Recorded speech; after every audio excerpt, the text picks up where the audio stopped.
Today we'll look at the displacement map feature in Affinity. This filter is great for giving your design a slight 3D effect and helping it bend around surfaces. It's a common technique for mock-ups and compositing, so let's see how it works. I'm in Affinity here, and I have some text on top of a paper surface here. What I've done is added a displacement map to that text. I'll show you how to do that in a bit. Right now the displacement map is disabled, but let me turn it on. And here you can see the effect it had. Notice the text is kind of bent now. It's almost following the shape of the paper. So if I click that text and I drag it, notice how it's moving around the bends and folds of the paper. If I turn off the displacement map, you can see how it looks normally. So I'll uncheck this, I'll drag it, and notice how the text is just very straight and not following the form of the surface. But with the displacement map, it bends around it. It's a subtle effect that can help add a hint of realism to your image.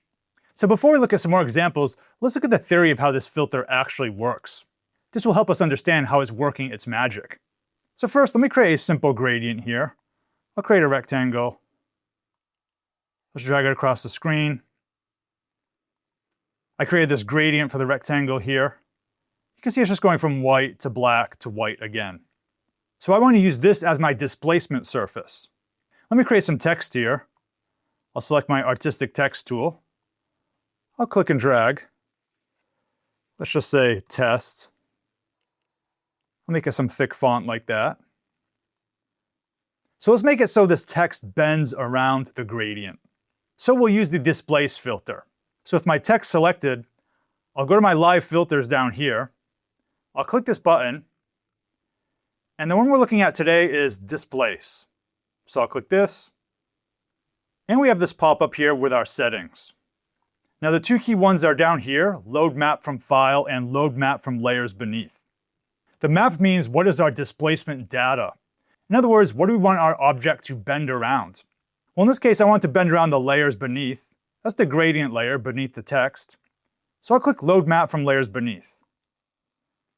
And you noticed a slight bend when I did that.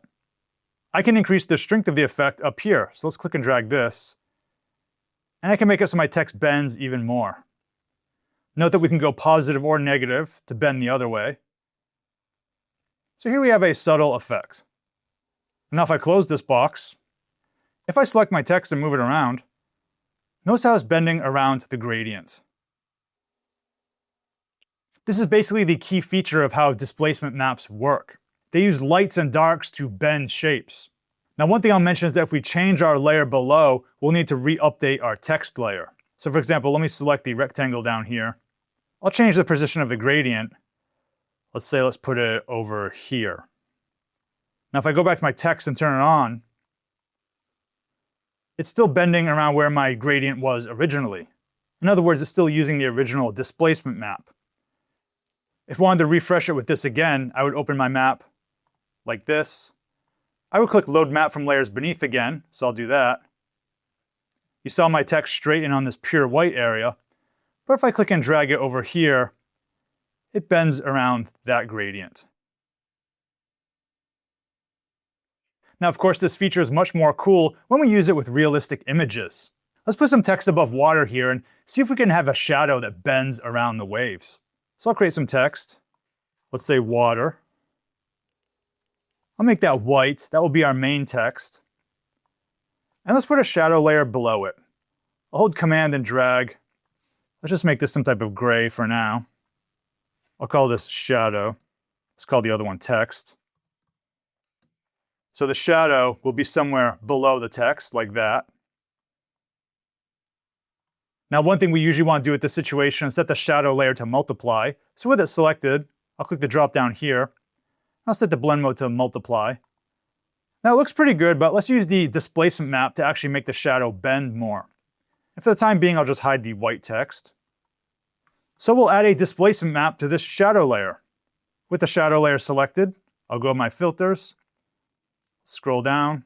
Now I'll say load map from layers beneath because we're using the water layer as our information. And you can see it moved a little bit. Let's increase the strength. And we have this type of effect going. Now it looks okay, but if I zoom in, you can see there's lots of pixelization here. Sometimes that's okay, sometimes you want to get rid of that. What's happening is all the fine little details in the water are affecting the displacement map. It's a little too noisy. So let's zoom out. Let's turn off the displacement map for a second. A common thing to do in this situation is to temporarily blur our layer below. This will help smooth out the displacement map effect. So let's do that. With my water selected, I'll add a different type of filter. I'll click Filters down here. And the one I want is Gaussian Blur. So I'll click this. And let's add some blur. I'll click and drag it up. And maybe like that. Also enable Preserve Alpha. That'll take care of the corners here. So we could try creating our displacement map from this. But another common change is to also make it black and white. So with my water layer selected, I'll add an adjustment. Let's add HSL. Let's just turn down the saturation. Let's close this. Now I know I'm stacking on lots of modifications, but there's one more I want to do. Let's add a little more contrast to our water layer here. I'll do a levels adjustment for that. So again, I'll click the adjustments here. I'll click levels.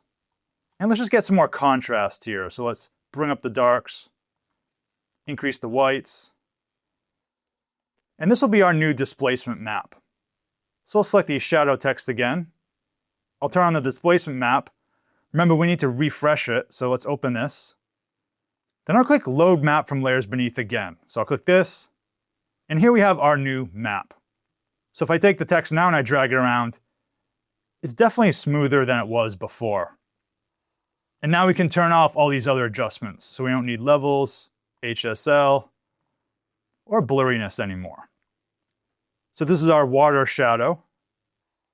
We can also add a blur filter to this to increase the realism. So with my shadow text selected, I'll click the filters here. Let's add a Gaussian blur. Let's increase that a little bit. Just look a little more realistic. Let's do a little housekeeping and delete these other layers. And let's add our text back in. So I'll take the shadow, move it there.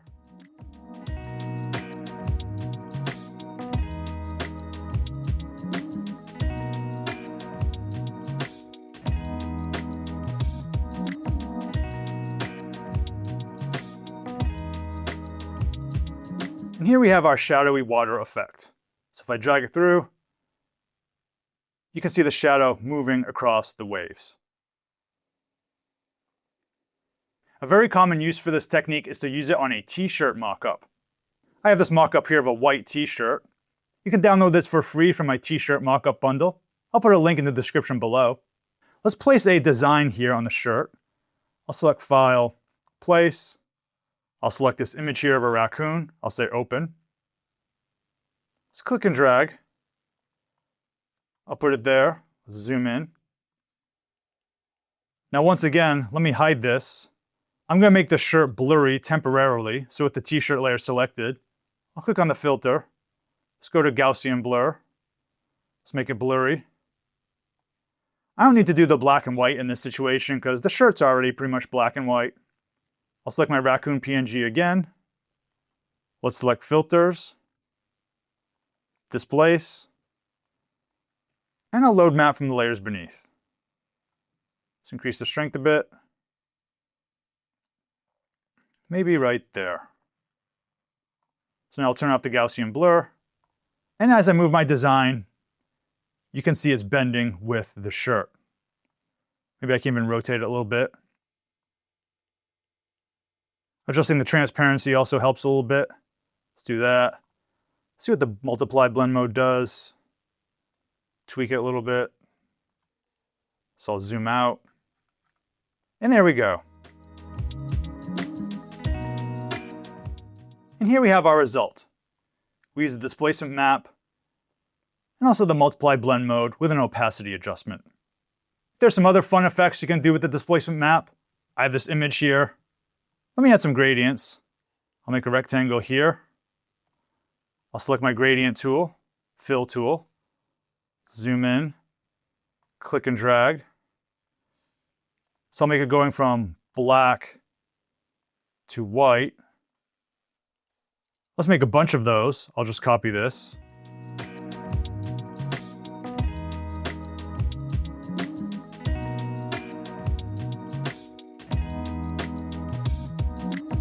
I'll group all these together. I'll just call it pattern. Let's put it below the portrait here. Now for the portrait, let's add a displace filter. Filters, displace.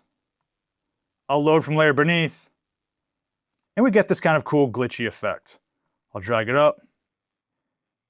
And you can see what's happening.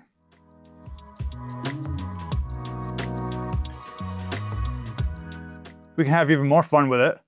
Let's hide this. On the pattern, let's select filters. Let's go to liquefy. Let's just add some crazy swirls. Check out my previous video on the liquefy filter to learn how this works.